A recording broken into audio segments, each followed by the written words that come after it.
Can't get enough of the Four Tops. It's a minute to 8. We've got Swampy Marsh here in the studio. It means Sports Fever's just around the corner. A big good morning to you, Swamp, on... Is it a good morning? No, it's not a good morning. It's a terrible morning. It's a morning. I'll throw the pen down in disgust, Swamp. I hate getting beat by New South Wales. You do. I hate it. You do, and look, I almost expected that you'd still be in a fetal position. I woke up this morning, Swamp, and I nearly called it. I nearly made the call to Joey next door and said, "Tell him I'm not coming."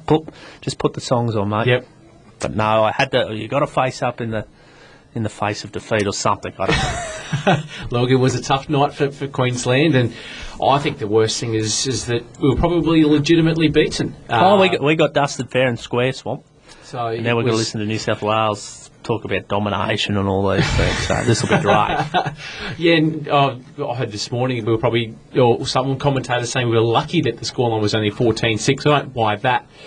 We did manage to get the scores in the second half, of course, but plenty for Queensland to look at and improve, and a few little things that come out after the game that probably give a fair indication of why Queensland were going with some of the options that they did. Of course, Jonathan Thurston, clearly not right, Matty. Whispers, probably not confirmed. Cameron Smith wasn't right as well. So, not good things going into an Origin, and unfortunately, we saw the result. Yeah, no, it was disappointing. So we talked to Warwick Nicholson, of course, a New South Welshman. Who was the idiot that's organised the New South Welshman to do the review of the game? That would be I, said the Fly, but... we'll let Woz Sky for a while. I can turn his mic down if he gets carried away. I know he's very excited. You can turn my mic off. You just hit that button. Yeah, I know. You can do that to Woz too. I know. So it's much easier to just hang up on him. But we'll talk, of course, if you are listening, well done to New South Wales, and we will review the game in detail. Also coming up today, now, so I know you're not a racing man, but... it's the biggest weekend in Queensland racing. It's the Stradbroke Handicap. We've also got the Brisbane Cup. We've got the JJ Atkins, which is the biggest 2-year-old race in Queensland racing. We've also got the Queensland Derby. It's a massive day in Queensland racing. For the first time ever, there's $1 million first prize for the winner of the Stradbroke Handicap, making it the richest sprint race in Australia. It's a great day in racing Queensland. One of the greats of racing Queensland, Graham Cook, he won 2 Stradbrokes. He won a Brisbane Cup. He won a JJ Atkins. He now lives on Bribey. We can claim him as one of Moreton Bay's own. He's going to join us at 8:30. He's a Hall of Famer. I'm very excited, Swamp, to have Graham Cook, Cookie, as he's known, on at 8:30 this morning. Yeah, very exciting. A massive weekend by the sounds of it, Matty. And, of course, won't be going a Sports Fever without some Sunshine Coast Gympie Rugby League. And, of course, we've got flying Caboolture Snakes winger Jake Carl on to give us a little bit of a rundown of the Snaky season so far. And, of course, talk about the game against Bribey Island at the weekend. We might keep that result under our hats for anyone who hasn't heard it yet, but of course we'll go over the full round of games last week and look forward to the games ahead. Yes, that's all coming up in Sports Fever after we have a look at the weather. 7 minutes past 8. You listen to 101.5. It's Sports Fever with Matthew and Peter Swampy Marsh. As promised, time now to review State of Origin 1, and he's our man. We always get on to review NRL or anything rugby league orientated. And joining us on the line, he's a proud New South Welshman. It's Warwick Nicholson, and we just played Electric Blue. Well, was your Blues? They were fairly electric last night, mate. Yeah, we were pretty good, weren't we? Yes, very impressive, and I just think your phone's crackling up there, Woz. I can't. Sorry, we're going to have to give Woz no, just kidding, mate. Congratulations, you were very impressive, and how's it feel, mate, to take that first game? It's such an advantage in a 3-game series. I've forgotten what it felt like. I think it's 4 years or 5 years since we started taking game 1, and it was a strange feeling leaving the ground last night for 2 reasons. One, we're up 1-0, but 2, New South Wales actually played quite well. I mean, the score was 14-6, but it felt like a more emphatic victory than that. I don't know about you guys. Oh, absolutely was, and I kind of, how do you take that as a New South Welshman? Like 14-6. Would you like to, you played that well? Would you like to put on a couple of more tries and left Queensland reeling a bit more? Because no tries, of course, in the second half. How do you take that as a New South Welshman? Of course, very happy with the victory and impressed with how you played, but like you said, probably didn't tell on the scoreboard. Yeah, Origin's one of those games where the better team has lost a lot of matches where they've led for 75, 76 minutes. Often that's New South Wales and Queensland come back. I mean, that's the nature of Origin, is that you just take the victory. I mean, in a 3-game series, it doesn't matter how many you win by, as long as you win. And so I think what New South Wales take out of that match, to me, it's that first 2 sets of 6. New South Wales' first set of 6 made it to halfway, and then they kicked. And Queensland came out of their own end, and the first 3 hit-ups were all their back 3. And before you knew it, the powerhouse that had been the basis of the Queensland game was effectively nullified after 2 sets of 6. Queensland just couldn't get out of their own 20-metre zone, and it sort of set the tone for the rest of, particularly the first 60 minutes. I mean, the last 20 was Queensland, and you sort of knew that the circle had sort of turned at some stage. But seeing New South Wales, I guess, more run over Queensland than necessarily beat them with strong defence, if that makes any sense. That was the thing that I think probably struck everybody, was that New South Wales dominated the ruck, and then even on the edges, it seemed like they were quicker and faster than Queensland. Yeah, we found it very tough to get out of, I suppose they were calling it the red zone last night, but sort of Queensland's defensive 20 metres, it was very hard going getting out of there and I think you can put a lot of that down to what was a superior kicking game from Pearce, but especially Maloney, who had an absolutely cracker of a debut. Well, there was 2 key parts about New South Wales' performance last night was, A, that they won the ruck, and then Robbie Farah was able to do what he wanted to do. But you didn't see Mitchell Pearce or James Maloney overplay their hand in an attacking capacity. When they wanted to run a play, they did, but their game pretty much was make your tackles and make your kick chase as good as possible. And I think that's what New South Wales really found with their 2 halves last night, was their kick chase was exceptional. They were getting good metres on their boot, and then the line went up following whoever kicked it. And I think that was really, where you saw the separation between the 2 teams from a halves point of view. There wasn't going to be a lot of points last night, but there's 20 in the end. And I think you saw that the domination of the Blues halves was more in the kick chase than necessarily being overly creative. We've seen particularly in the NRL in the last couple of years and at Origin level, your fullback can really set the tone for a team with his defence, his last line of defence, and his run backs off kicks. I thought Jared Hayne was enormous for you guys last night. That first try he scored, he had no right to get that ball down, and I just think he really set the tone for the whole night for the Blues.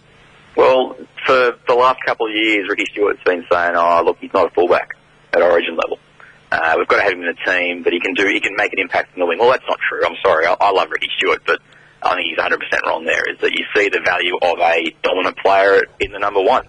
You allow him to roam, but you saw last night, physically, Slater outgained Jared Hayne, which just sounds stupid when you look at the game on replay. But what Jared Hayne was able to do was, when his contributions needed to be made, you noticed him, and you could see he was on a high throughout the night. And that try that he scored, he beat Cameron Smith, he beat Greg Inglis, and then he beat Billy Slater. And I think we saw it a little bit later, and this is something that I thought was a really tough thing to write last night. You saw Cameron Smith as a bit human, because the 2 New South Wales tries, the player who missed first contact on both tries was Cameron Smith, and you just never see that. No, absolutely was, and I guess that brings me to our next point there. It's come to light, particularly probably about an hour before the game, I heard word that Thurston wasn't 100%, nor was Smith. I guess it brings the question, in a game like Origin, can you take wounded soldiers into battle? Well, I got a bit of a tip, boys. I can't reveal who told me it, but Queensland trained 3 times before the game. 3 total times as a team in terms of an actual intense training session. And that was mainly because you had so many commitments around the place. I think you went to Bundaberg, and then you had a few other ones. So the schedule was quite jam-packed, and that you had a lot of veteran players, which is, I think, it's a great asset to have at Origin, but they obviously weren't all 100%. So whether that meant that you were a bit flat coming in, who knows? Obviously, you won't make that mistake going into game 2, but Thurston had an adductor problem. If the game had been Monday night, he would not have played. He didn't have the flu. That was the good old Queensland smoke screen, and I think there's no doubt that Daly Cherry Evans comes in game 2.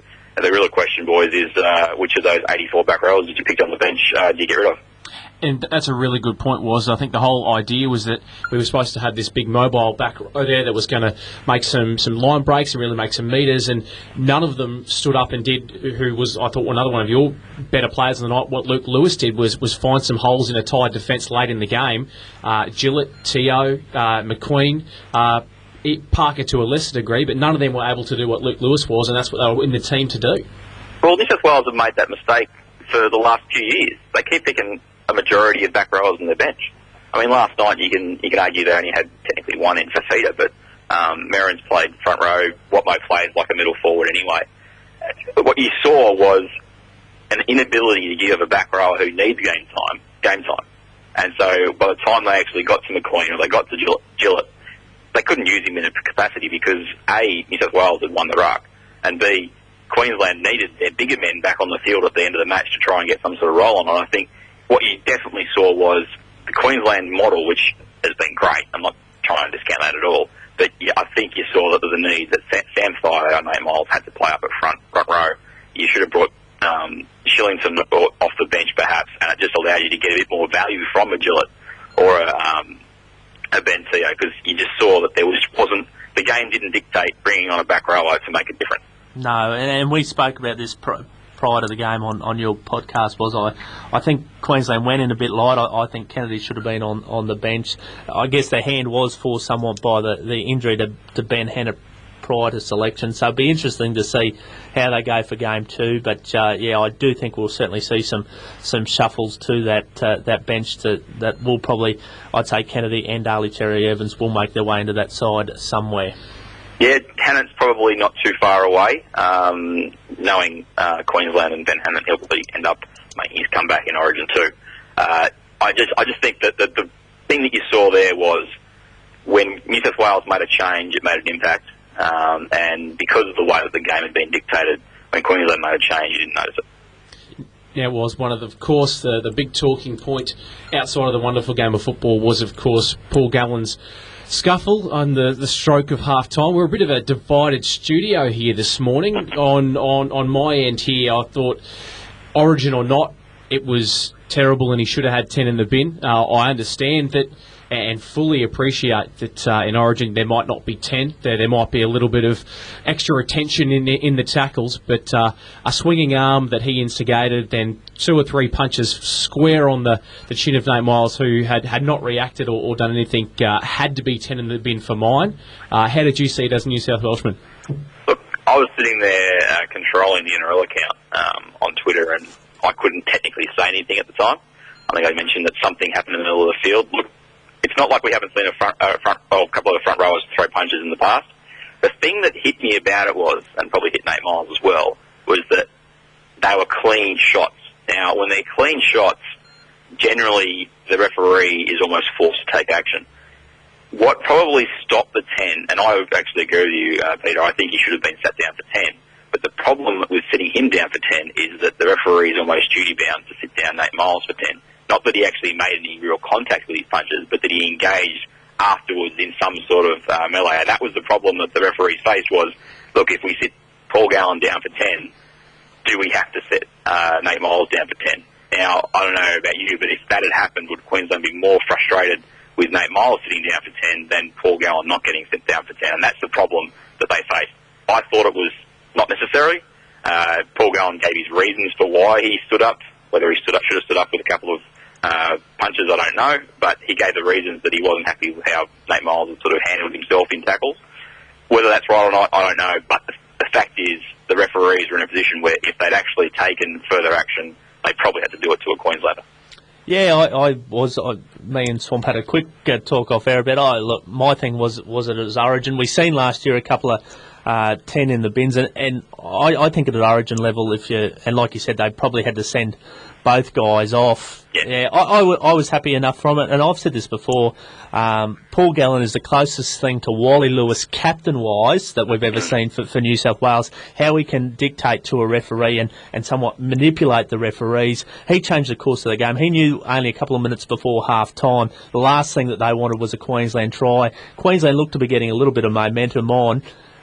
put a couple on Nate Miles. It really rattled the Queenslanders, and I thought it was a smart captaincy from Gallen at State of Origin level. He knew he was a chance to get away with it. He did. Hats off to him. Yeah, we've seen it before, so good luck to him. Yep, he got away with it. But I'll tell you what, he better work on those punches. If you land a couple of free shots and you can't knock the opponent down, it'll normally end pretty badly. So, if any head can absorb that kind of punishment, it's Nate Miles. Nate Miles, it's a fair target to aim at. He does have a massive melon. Time is on the wing. Congratulations again, mate. You've gone 1-0 up. Heading off to game 2 now at the Cauldron, and I think, given New South Wales, they've got to feel very confident. They can go into this game in Queensland. They'll have 50,000 Queenslanders screaming at them, but they've got a free shot at the stump, so to speak, to try and pinch the series up here in Queensland. Yeah, I think you are spot on. New South Wales didn't play particularly expansive in game number 1. They kept things pretty simple, and it worked to a treat. So I think Daly, look, I've got a stat for you. Daly has a better winning percentage than Mal Meninga. I'll put it out there, okay? He's got a better winning percentage. So he can go out there and he doesn't have anything to lose. He can go up there and throw things around a bit and try and rattle the Queenslanders maybe a different way. Whether it'll work, I don't know, because you've got a pretty decent side up there. But that's the beauty for the Blues, is that you win game 1, and you guys know it from winning the last, I think, 4. Well, you go into game 2, the pressure's on the other team. So it'll be very interesting to see the approach New South Wales take, particularly in the media. I think that's the one thing I did notice before game 1. I didn't want to admit it publicly because I was glad to see it, but Queensland didn't have a subplot. They didn't have something that was pushing them along to get up for the match, and I think we saw that come that first 2 sets of 6. Yeah, no, I agree. Laurie Daly played it beautifully in the media all week. Reminiscent of your Gus Gould coach sides, where he'd come up and rap Queensland virtually all week to the point where we all felt very good about ourselves and got ambushed every time. And I think the big thing about losing game 1 is it is mentally draining as the losing team going into game 2 to get up for that second game. By game 3, it takes its way. So it'll be very interesting how the rest of the series does play out. Completely agree. Congratulations one more time, and of course we will get you on. We'll be on, at this stage not confirmed, but probably on Origin morning for the next game. We'll have to get that confirmed. We'd love to have you on to preview the game next time if you're available. Sounds good, boys. Good on you, Woz, and we'll talk to you in a couple of weeks. No worries. Good luck in game 2, boys. Thanks, mate. Cheers, Woz. Warwick Nicholson from NRL.com.au. Peter, summed it up pretty much, mate. Yeah, absolutely. What I'd be interested to get your thoughts, Matty, is where we can put that result to bed now, but I think you may have covered it, where Queensland go to from here. Do we see Cherry Evans on the bench? Do we see Kennedy in there? What about Papali? Do they look to him for a bit of size, a bit of explosiveness, something that it was hard for New South Wales to handle, because that was missing in their forward pack last night. Matt Scott didn't really do much. Shillington really wasn't there, and those back rowers weren't able to fire. So bringing someone like Papali in, who's got a bit of fire in the belly and a bit of size about him, would be a good move for me. Yeah, it's going to be interesting, because Queensland traditionally don't like to make changes. They like to show faith in their team, but I think I spoke last week. I thought the bench was too light. There was too many similar style players off the bench. Kennedy had to be there. If Hannett's back, he's got to come back in the side, and by rights, Queensland can bring Hannett back in, and they're not technically dropping anyone because he was out injured. I just think you need that spark off the bench, and whether it's Daly Cherry Evans or someone like even a Ben Barber off the bench, just that something different off the bench rather than the 4 second rowers. I just think you need to have some versatility off the bench. 4 great players off the bench, but like was said, when you've got 4 second rowers, it's you're interchanging them just to get time, and the effectiveness of those guys is the minutes they can play. So very interesting how Queensland play it. Like I said, it's always tough losing that first one, because that team, they've got nothing to lose. They can throw everything at you, and it is mentally exhausting. I've still got a lot of faith in the Queenslanders, Swamp, but I just hate losing. It sets up a cracker of a series now for the final 2 games. No doubt a competitive New South Wales team is going to make things very interesting, hopefully come game 3 when it is 1-1. one probably of the biggest questions that I think we ran by was there is how do we get Greg Inglis more involved, Matty? Good point. Well, we spoke about that, and he was not there for 60 minutes of the match, and then all of a sudden came out for a couple of big plays, and he just did what he wanted. And you thought, where has this been all match? We can't have a player like Inglis in the form that he's in, not seeing any ball. It was just. Yeah, it stood out like a sore thumb, and you do whatever you could to get him involved in that game, for sure. It was very interesting. Like we said, he scored more tries than anyone at Origin level. He's always been an impact, and it wasn't that New South Wales marked him out of the game either. We just didn't head that way, which I found really, really strange. I thought probably late in the game you had to switch him and Billy Slater, maybe push Slater to the wing and Tate to the centres just to get Inglis involved. Probably a little bit on GI too, needing to be Hodges-like and get his hands on the ball. But, yeah, look, you take that into account that you've got Inglis didn't have his best game, Cronk didn't have his best game, Smith didn't have his best. They improved somewhat. It will be an interesting second game. And there were some good performances, and the Slater did come alive in that second half a little bit. I thought Hodges was really good, as he always is. And we mentioned probably the ineffectiveness of our bench, but that's probably harsh on Corey Parker because he did make a difference when he came on. Was the best of the lot. He got the offloads, he got that second phase play happening, so he did add a spark to Queensland. And I thought Chris Lightning McQueen off the bench as well was really good in his debut, and he'll grow on that performance. I thought he ran with purpose. He knocked up late, but that's to be expected in State of Origin. But I thought there was promising signs from Lightning McQueen. Yeah, absolutely. I think, and I thought Matt Gillett didn't necessarily do anything wrong either. They were just, like you said, hamstrung, but they were replacing a player that was doing the exact same thing that they were, that New South Wales already had a game plan to contain, so they were coming into a plan and a style of play that was keeping them trapped. So 4 very good players on the bench there, but completely agree that they were all doing the same thing, and it made it hard to keep New South Wales on a back foot because they could do the same thing that they were doing and know that they weren't going to get anything different from Queensland. And we didn't get the exact answer from Woz. I'll put it to you, Peter. It's a tough one, isn't it, when we've got Thurston, who it's come to light, quite a serious injury, as was said, wouldn't have played if the game was on Monday, probably not on Tuesday. It was cleared to play, was still 50-50. If a club game, probably wouldn't have played. Do you take the punt on the player, a game winner, going into his 25th game straight, an Origin record, or do you go with the rookie? It's a tough one, but I just don't think with so much on the line, you can take an injured player into Origin. Anyone else? I completely agree with you. If this was Cooper Cronk, and we were talking about perhaps replacing him with Daly Cherry-Evans, if Cronk wasn't quite right, I'd say switch them around, get Cherry-Evans in there. Thurston, I'd hesitate to make that call, and I can see exactly why Meninga didn't. He's an out-and-out champion of the game of Queensland. Anyone else, you probably you wouldn't roll the dice, but it's Jonathan Thurston. You've got to roll the dice. Mal admitted after the game it didn't pay off, and it clearly didn't. There's a certain something to be said for rolling a rookie in game one when you've got 2 more games to come. There's a lot of pressure on their second game now. It'd be tough to blood a rookie starting in that position if we were talking about game 2. So anyone else, I think you would have done it. Thurston, I was happy to see it go, but it didn't pay off. Yeah, no, it is certainly interesting, and it adds plenty of intrigue to game 2. And like we said, Swamp, we're looking to see if we can have a Origin special on game day next time. So fingers crossed, we'll try and organise that and get some special guests on for the day, and makes it easier if we. It's hard to wake up after an Origin. It is anyway, very hard. Very tough to get here on time. So it's 27 minutes past 8. Time now for a word from our sponsors. 25 minutes to 9 here on 101.5. You're listening to SportsFeva with Matthew and Swampy. That was Metal as Anything. Let's cook. And speaking of cook, well, it's Stradbroke weekend, Swampy. I love this weekend in Queensland racing. It's the best race in Queensland. And joining us on the line is a very special guest. He's one of Queensland's greatest jockeys. He's won every big race there is to win in Queensland. And he's now a resident of Moreton Bay, lives over on Bribie Island. It's a big good morning to Graham Cook. Good morning, Matthew. Cookie, thanks for joining us on the show this morning, mate.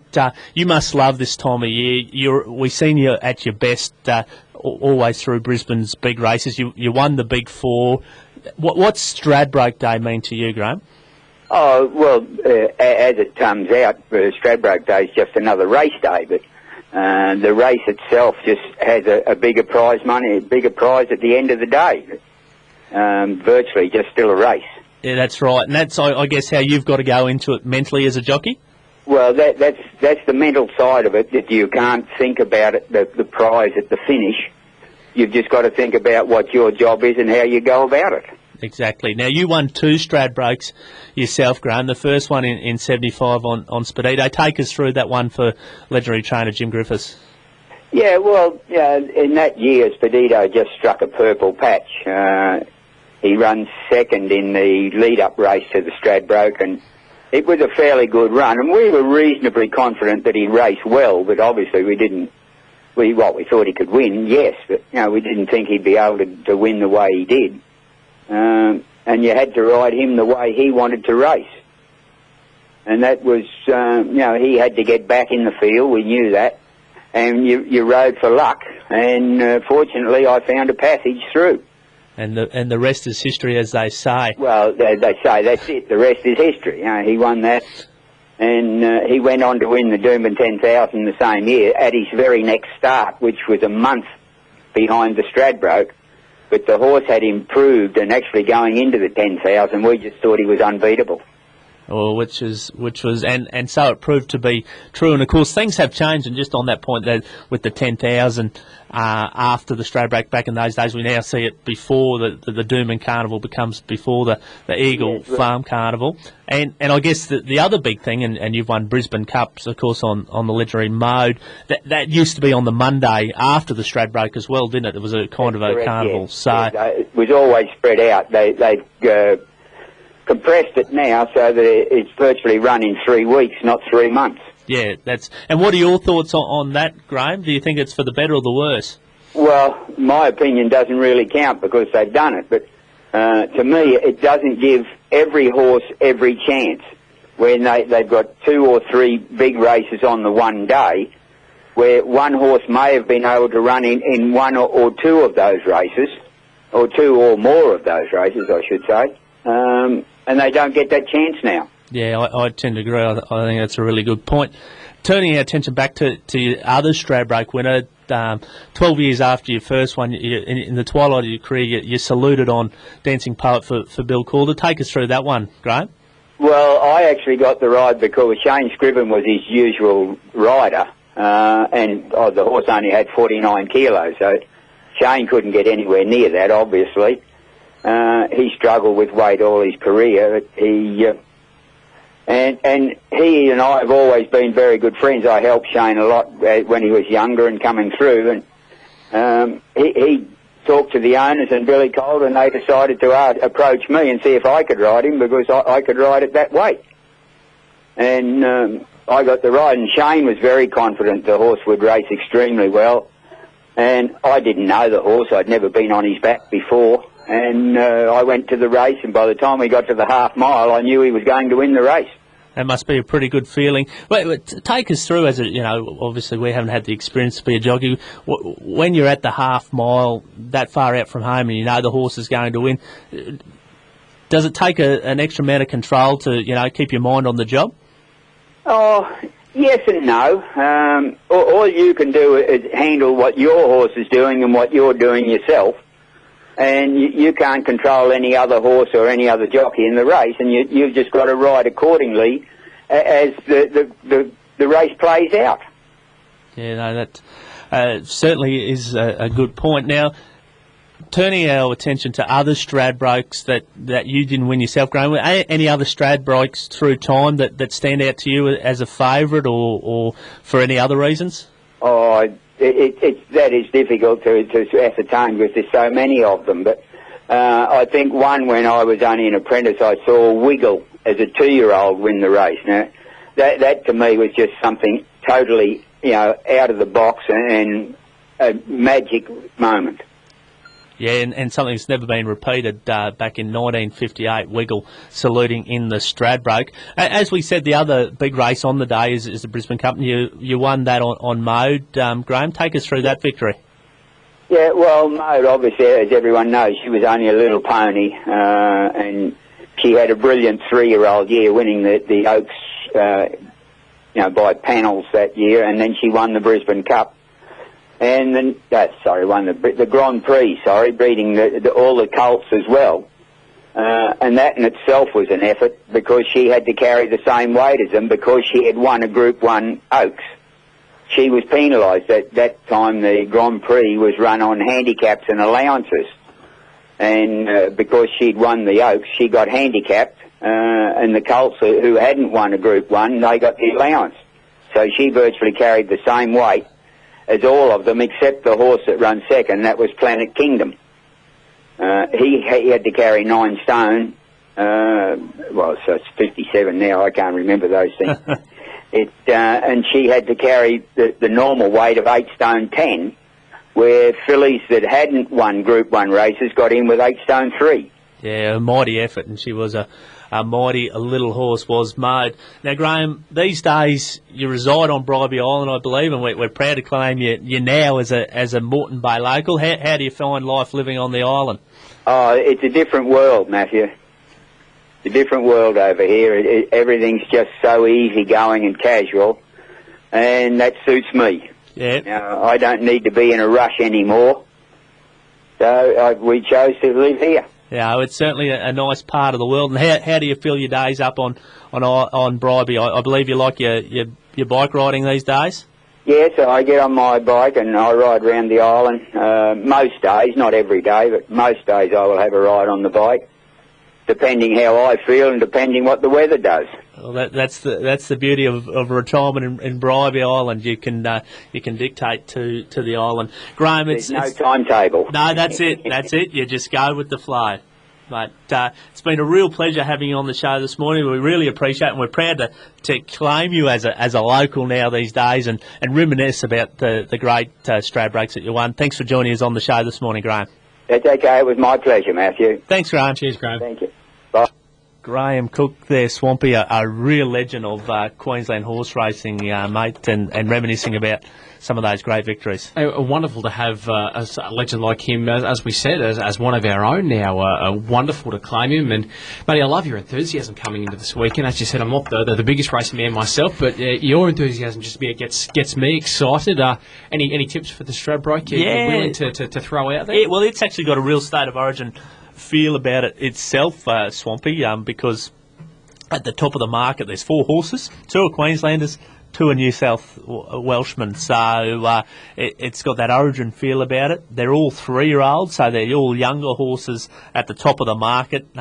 It's an open race, but the favourites are all 3-year-olds, so it's going to be a really interesting race. I'll run through the couple of the chances. Epaulet, which won one of the main lead-ups to Doomben 10,000, he's drawn a wide barrier. There's Your Song that won the BTC Cup, which was another one of the lead-ups. He's right in the mix there, the 2 New South Wales horses. And then the 2 Queenslanders that are in with a great chance are Sizzling, which won a race last weekend in the lead-up, and Better Than Ready, that's been placed in a few lead-up races. So they're the 2 Queensland hopes, a few New South Wales hopes, and then there's, I guess, the Queensland Bulldog, a stablemate of Wooram is Buffering, who's won some great races, been placed behind Black Caviar, but never won a Group 1. So probably one of his, towards the twilight of his career, probably one of his last chances. He ran second in the race last year and fourth a few years before that. I think he's a great chance, along with maybe Better Than Ready and Epaulet for third. No reports of flus out of any of those Queensland camps. Or dodgy knees, I know. If you say there's a flu, there's probably something more there. This week in go in fit, guys. Just no. Well, they all have to get a vet clearance. So I don't think Thurston would have got a vet clearance if the vet had run his eye over him on game morning. But it is a great, and like we said, the first time the race is for $1 million for first. It's got a great proud history, and it's a great day. Like we said to Cookie there before, they've condensed the day into one day. So we've got the Brisbane Cup, we've got the Stradbroke Handicap, we've got the Queensland Derby, and we've also got the JJ Atkins Stake, which previously been known as the TJ Smith and the Castlemaine. It's now named the JJ Atkins after a legendary Queensland trainer, Jimmy Atkins. So huge day in racing, Swamp. great history around it, and like we said, such a pleasure to have Graham Cook on the line. He's won all the big races in Queensland, won all those big races we just mentioned, so it's a great day. I'm looking forward to it. I'm a bit excited, Swamp. I can tell. Yeah. Anything to get you back up after last I night. needed it, Swamp. I needed a bit of an injection. I talked to Cookie, and that's got me back ready. Where are those Blues? Let's take them. Where's Gallen? I want to crack at him. Good luck. You don't reckon I could take him? Oh, no. He's got nothing. Sorry. Hope you're listening, Paul. I hope you're listening. Time for some La Bamba. 9 to 9 here on Sports Fever on Moreton Bay's own radio station 101.5. Time now to turn our attention to the Sunshine Coast and Gympie Rugby League. And joining us on the line is one of the stars of the Caboolture Snakes team. He's their flying outside back. Good morning, Jake Carl. Good morning, boys. How are you? Yeah, we're really good here this morning, Jake, and it's been an interesting start to the Sunshine Coast Gympie Rugby League season, and a bit up and down for the Snakies so far, but you've run into some fair opponents when you have gone down. How, looking from an overall perspective, how's the season start for the Snakies been from your perspective? Like you said, yeah, it's been a bit up and down. We haven't played as good as we've wanted to. But we're starting to get into a stride now, and hopefully it'll work at the back end of the season for us and come up trumps. Take us through last weekend's game. Of course, the traditional derby between the Snakes and Bribey. I guess a different feel to it this year with Bribey being that first grade team being combined with the Seagulls. From what I believe, Jake, Caboolture had their chances, just didn't capitalise on a few opportunities. Yeah, the start of the game we pretty much went under the pump for about 25 minutes, but we just couldn't put the nail in the coffin, and then they came back in the second half, and we had an injury late in the second half, and that pretty much after that we didn't really look like coming back, but it was disappointing towards the end of the game, but our defence in that game was a lot better than previous games, so we were happy on that aspect. And a bit of a different-looking Bribey Island side than I guess you're used to coming up against, Jake, in recent years with that Seagulls affiliation there. What was it like to run into that side, and I suppose a bit of a change over there for the Bribey guys as well? It's always good. Like we're happy to.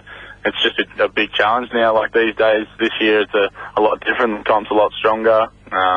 Each week you're going into a game where the opposition's got a good team, and no one knows who's going to win. So we have to put our best foot forward each game. And what about your own form, Jake, in sensational form the last couple of games? Mate, as we know, you spent the off-season training with the Redcliffe Dolphins. Do you think that's had a help on your career, mate? Yeah, I think so. Like, a lot of the boys at Redcliffe took me under their wing, so that was good, and it made me a better player and a better person, so always just moving forward pretty much. Jake, Chook gave us the tip early in the season about the under-18s rolling around at the Snakies at the moment, and look, they've been delivering all year with some absolutely massive wins. A pretty special group of young guys there with the under-18 team.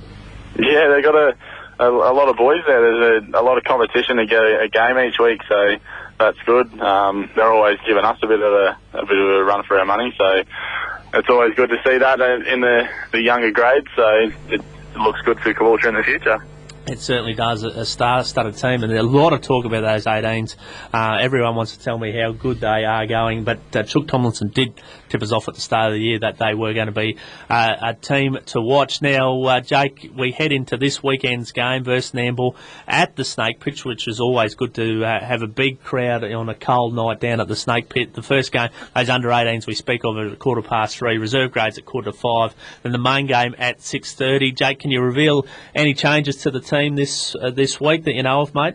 Obviously, Nick Taylor got a pretty bad injury on the weekend, so he won't be there. But apart from that, we should be pretty all there, and I think we're ready to go with a good Nambour team to come up, and hopefully we get a win. Very sorry to hear about the injury to Nick Taylor there, Jake. A bit of a torrid run of sort of recent seasons with the injuries for him.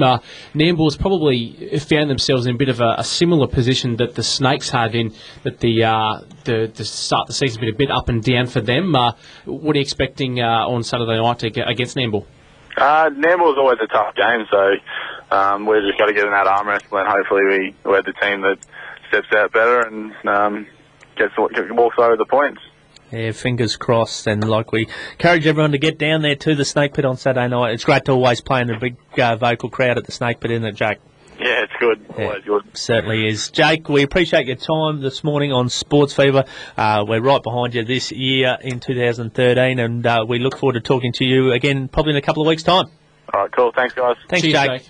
Yeah. Jake Carl, the flying outside back from the Caboolture Snakes. I should have asked him about.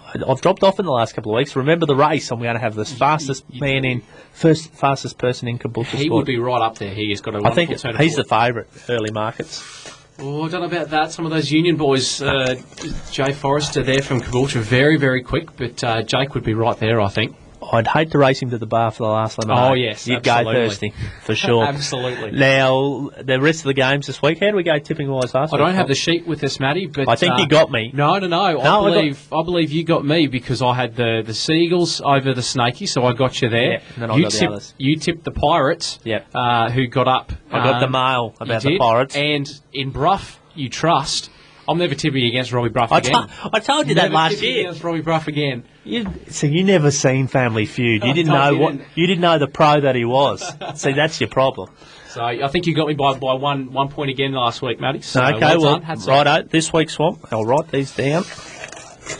The stationery department's lots of funding here at SportsFeva. I'm just.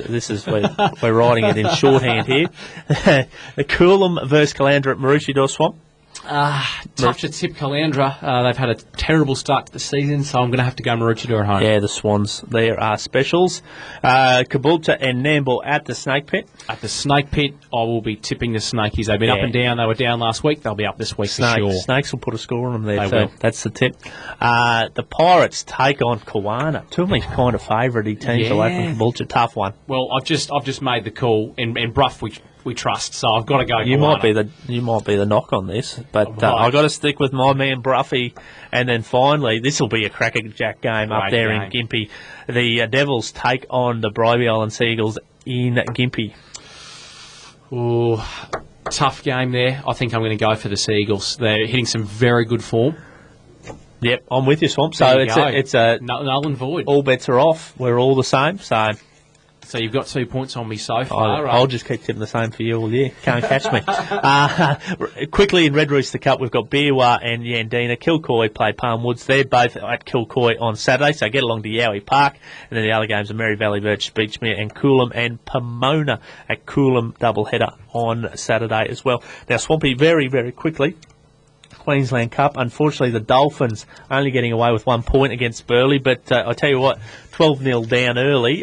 Very happy to take 1 point at that stage. Yeah, absolutely. That seems to be a bit of a theme running through the Dolphins at the moment, Matty, is that they're just finding it hard to get out of the blocks and play early. We saw that against Norse. They were right in that game, but just for that terrible start. So perhaps need to...